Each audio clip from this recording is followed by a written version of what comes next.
Today we wanted to talk about detecting the hidden fee early to save for the being a future homeowners. We've had this experience where we had a lady who was ready to buy a home. She was shopping for a home. She was pre-approved for a home. And then she got a bunch of phone calls from a bunch of lenders who started asking her a lot of questions, ran her credit 30 times to where now she was not eligible to buy a home. In fact, it looked really bad on her because it sounded like she had 30 different types of hard inquiries, and hard inquiry in a credit makes you look more like a risk, and 30 of them at one time made it look like a big risk. So before someone runs your credit, I would definitely ask them a couple questions and make sure you are not going to get ripped off at this moment, and don't let everybody run your credit. Therefore, here we are diving to some preliminary question to ask your loan officer or lenders. Before you go, you give me your social security number. Exactly. The first thing that we're going to play a role now with Right. my wife. I ask question, what type of fees are typically included in your home loans? Well, I can give you a rundown, is what the lender should say. I can give you a breakdown of all of the fees that are included for your loan. But you should not get those fees because every lender is going to have a different fee structure. Some are going to have a bigger fee and some are going to have a lot smaller ones broken down, which all add up to the big fee anyway. So you want to understand what are the fees and how much this loan is going to cost you, because you need to know how much closing costs. Closing costs are in our area between $5,000 to $7,000 for like a smaller home is good. If we're talking bigger homes, bigger price, of course. But if we're talking like same house, but your loan is costing you $15,000, $20,000, there's a huge red flag there. Why is it that much? So make sure you understand what the fees are right up front before you've given them your social security number. Before that, let's do our introduction. Absolutely, let's hit it. Hi, it's Alan Victoria. Welcome to our channel and podcast. And if this is your first time in our podcast and YouTube channel, make sure you subscribe and get notified. Also, you can call text all the time, 252-327-3357. We love talking to you. Don't be shy. Also, grab our buyer's guide and seller's guide in the description below. Now, we wanted to dive into the second question that I'm going to ask my wife. How do my interest rate relate to the fee that is being charged? Now, this can be a little this is one of those misleading factors out there with advertising. So if they're advertising, the government sets our basic interest rates. Now, if they're advertising lower than government rates, how are they paying for that? They're using your closing costs in order to pay for those lower interest rates. So they're advertising that you can buy these lower rates down than what the government rates are, but you're paying for that service. So understand what it is that you're talking about. Understand that rates and fees that are being charged are interrelated, as well as understanding what the government rates are. Exactly. This third question that I wanted to ask, can you provide typical range or estimated amount for common fees such as origination or application fee for my loan? That sounds so smart. I'm so glad you asked me. That's basically the same question as number one in many ways, but it is a little bit more detailed. Specific. So if they give you a runaround with number one, it's always good to come back and be very specific, which is what that was. Understand what those numbers are, because origination fees, I said it right, yay. And application fees are not the same at every lender. So know before you get into this and before you give them your social, what are they going to charge you? How much are they getting paid to help you buy a home? And can someone else do this correctly as well? So a lot of people get into, they just work with the first person they meet, and you have to make sure your lender is a great lender. Exactly.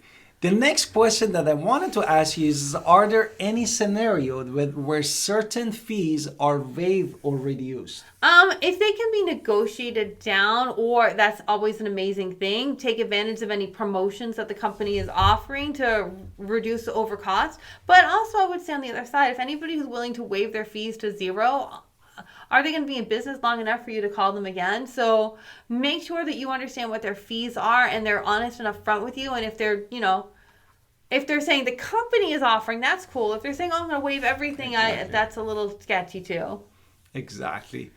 The next thing that we wanted to talk about is the ambiguity in your fee disclosure. Right. No? When is going to happen now? If the lender is not forthcoming and they avoided all those discussion of fees, this is a clear indication that they're not being honest with the fees. Why? Now, to be fair to that, if you're talking about PNC Bank, Chase, Wells Fargo, the big banks, they keep their fee structure in-house, so they don't always tell you up front. However, they can tell you their averages on how much things are costing for their people. So still ask for averages.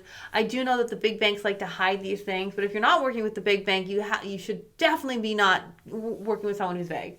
Exactly. The next item that we wanted to talk is about loan complexity structure, which can be a warning sign again for you that this one could have potentially hidden fees. No. Now, if you're an independent worker and you're only 1099, yes, you're probably going to get a different fee structure than somebody who is a W-2 employee. It's just the rules are written for the W-2 employees. However, the more complex it is, the more confusing it can be, and then of course, the more higher the fees are in those things.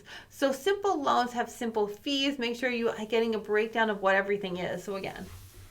Yes, the next one is about promotional offers, like extremely attractive rates or the basically terms that need to be disclosed, no? Right, so you want to ask how they're paying for that promotional offer, and are you paying for it? Because typically somebody's paying for that. If it's lower than the average rate, who's paying for it? Because there is a fee involved to get the rates down to a certain number. What are those fees? And understand what those fees are when you're buying the home. Exactly, because they need to buy down those They have to be honest with you. And exactly.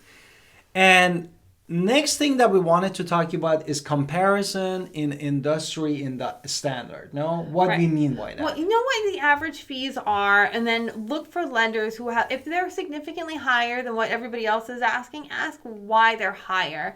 Maybe it is your credit situation, and maybe that's something that the money is going towards paying off credit card. That can be.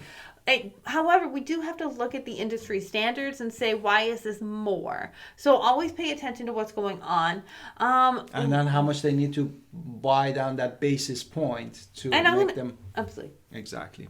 Let's talk about this really important thing, because again, I've been saying again and again, do not run your credit until you are 100% sure you want to work with this person, because the worst thing can happen is that, like I told you, that horror story of this lady got 1 million calls. I don't know, she must have clicked everything. We were ready to put an offer on the house, and suddenly she cannot. Why? She ran her credit too many times. So don't be this person. You want to make sure that you're working with good people up front. She apparently wasn't looking for a different real estate agent, so she knew she liked me, but apparently fees she didn't like, and then she shot herself in the foot. Exactly. So therefore, definitely here is important to research the lenders. Without, as my wife said, your credit to be pulled, and you can use different things like online reviews, or if your family members or friends that are working with them that had a good experience with them, definitely those are things that you, or ask your real estate agent professionals and see what they offer, who they help in the past, and how they help. And the last thing I want to do is really just go through a couple key points. If you know nothing else from this video, if you take these words and these definitions away, you've learned something, and that's amazing. So I just want to go through the definitions really quickly. So do you want to say, yes. I will say, okay, go ahead. Therefore, the first thing you wanted to talk, and we said it a couple of times in this video, is origination fee. What is that? What is origination fee? Is the charge by lender to basically, when you apply with the loan, your loan application, give you the money. They're paying the process. Exactly. It's the processing fee. It's processing fee, and it's going to be percentage of your loan amount that you are borrowing from the bank.